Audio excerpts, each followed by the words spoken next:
Hello, viewers. Welcome to the second episode of the NBA, The Week That Was. I hope you enjoyed the first episode and learned more about the NBA as a whole. This episode will involve some changes. Firstly, after receiving some quality feedback, I've decided to shorten the episode down to one game a day. Also, there will be some on-screen graphics that will be shown throughout the video. Other than that, I don't have much else to say. So let's begin the second episode of the NBA.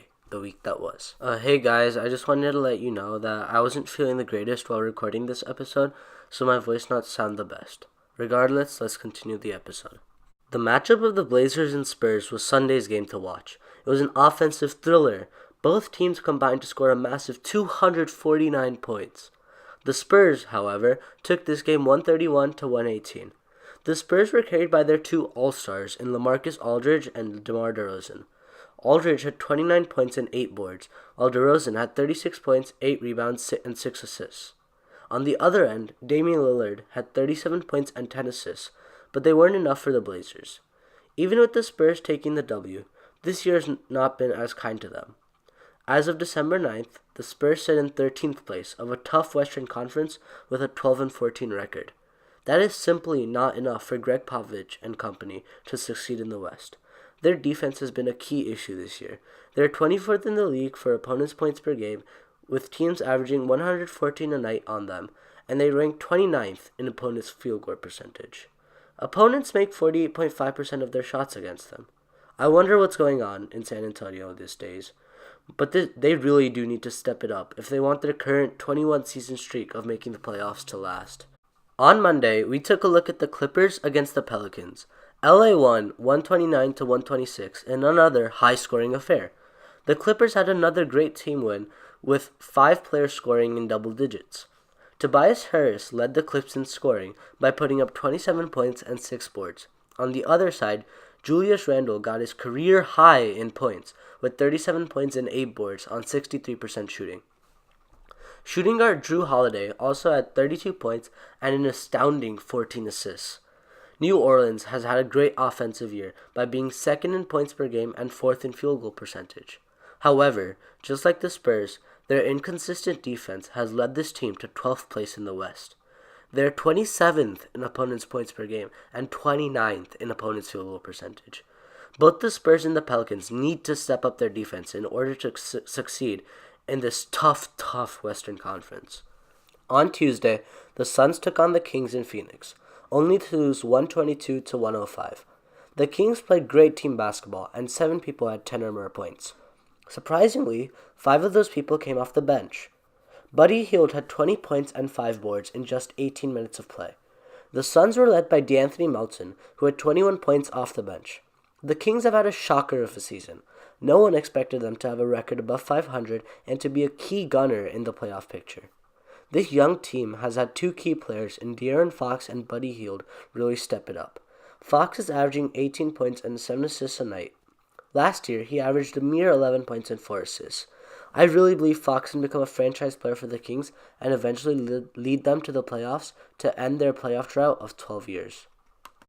On Wednesday, the Toronto Raptors took on the Philadelphia 76ers in a great game. This potential Eastern Conference Finals matchup lived up to its hype. The Raptors, on the back of superstar Kawhi Leonard, took this game 113 to 102. Leonard had 36 points, 9 rebounds, 5 steals, and 5 3-pointers made. On the other side, Jimmy Butler had 38 points and 10 rebounds. These two battled it out, but the Raptors outmatched the Sixers in the end. The Raptors keep on shining. They have the best record in the NBA of a 21-6 and seem like the team to beat. If Kawhi Leonard continues to average 26 points and 8 boards to lead this team every night, it will be really hard to stop them. If he can drop 36 points and 5 threes while being guarded by Jimmy Butler, one of the toughest perimeter defenders in the league, who can stop him?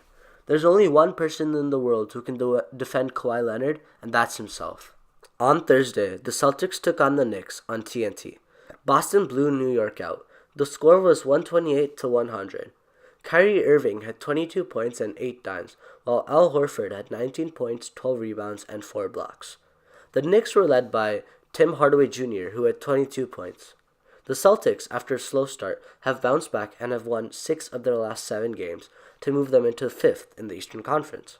However, the Knicks, on the other hand, are sitting at 12th place and longing for big man Kristaps Porzingis to return from injury.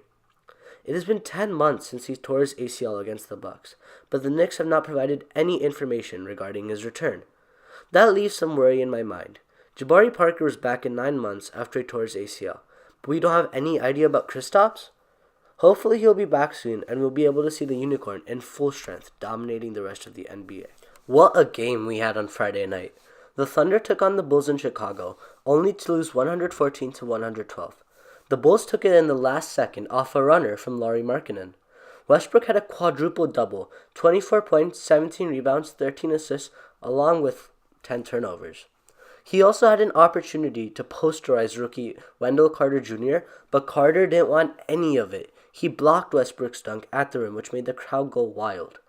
Even though the Thunder took a tough loss in United Center, they are still playing great basketball. Paul George and Russell Westbrook have led the Thunder to a second seed in the West with a 16-8 record.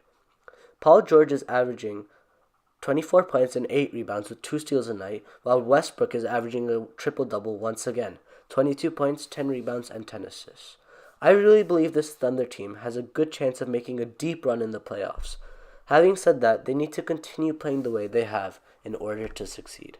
For our last game of this episode, we'll be taking a look at the Texan matchup between the Houston Rockets and Dallas Mavericks. The Mavs edged this one out and took the win 107 to 104. At first it looked like the Rockets had this game in the bag. They were up 102-94 with 3 minutes remaining in the game. That's when Luka Doncic arrived. He went on an 11-0 run by himself to lead the Mavericks to victory. He does not play like a rookie. He's on another level. This man is averaging 18 points, 4 assists, and 7 rebounds as a first-year player. It's just crazy. When you watch him on the court, his step-backs and fadeaway jumpers make him look like a veteran.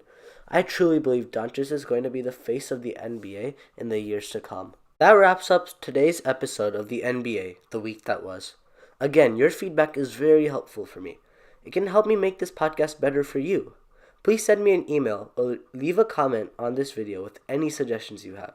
Also, please follow me on Instagram at the NBA, the week that was. All of the links are in the description. Thanks for all the support, and make sure to tune in to the next episode of the NBA, the week that was. See ya!